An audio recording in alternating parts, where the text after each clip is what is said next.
Hi, my name is David Warner Matheson, and today I'd like to read a selection from my latest book, The Ancient Worldwide System, starting on page 484.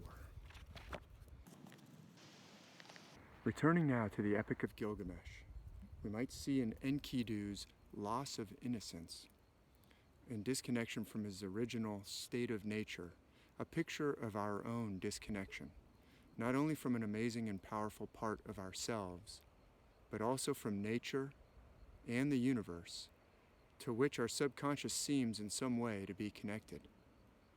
After Enkidu has intercourse with Shamhat, he loses his deep and uncontrived connection to the wild, but at the same time, the verses tell us, he gains new understanding.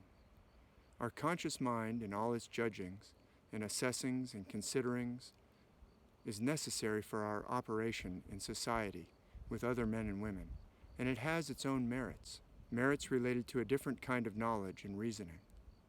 But through brilliant illustration, the Epic of Gilgamesh conveys the profundity of what we lose at the same time that we gain this other mind, this other self.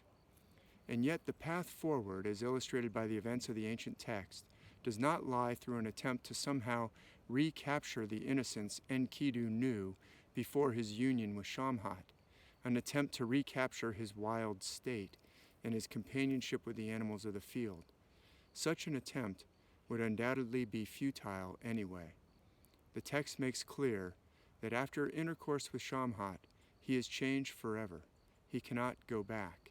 Instead, Enkidu must embark upon a new path, one which leads him to the encounter with Gilgamesh. Gilgamesh, who is the son of divine parents and is himself 2/3 divine. In many ways, Gilgamesh represents the higher self or the divine nature. Thus, the fact that the myth has Enkidu seeking out Gilgamesh rather than trying to somehow return to his state of nature indicates the direction we ourselves need to turn. We find ourselves in very much the same condition as Enkidu, following his separation from the wild and his loss of his earlier innocent state. Like him, we cannot go back to where we were, but we can go forward. Like Enkidu, we should realize that we need a friend. The friend with whom we should be seeking to connect is, in fact, our own higher self.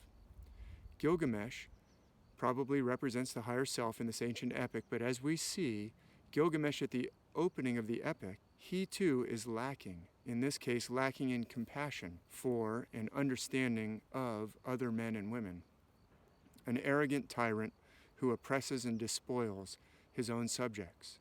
Perhaps these flaws in Gilgamesh's character are at the outset of the epic serve to illustrate for our understanding the condition of the soul before its incarnation when it has not yet descended to wrestle with the lower realm of matter, and thus to convey to us some of the purpose for our coming down here in the first place, to learn lessons which are not available to a being of purely spiritual nature.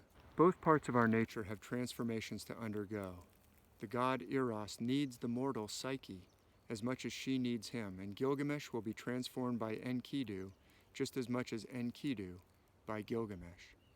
The wrestling of Gilgamesh and Enkidu conveys to our understanding a reality which pertains to each and every one of us, cast down into the natural and physical world, cut off in many ways from our own nature, even from our own subconscious mind, and yet in need of integration with our fuller self, our true self, our divine self, our higher self.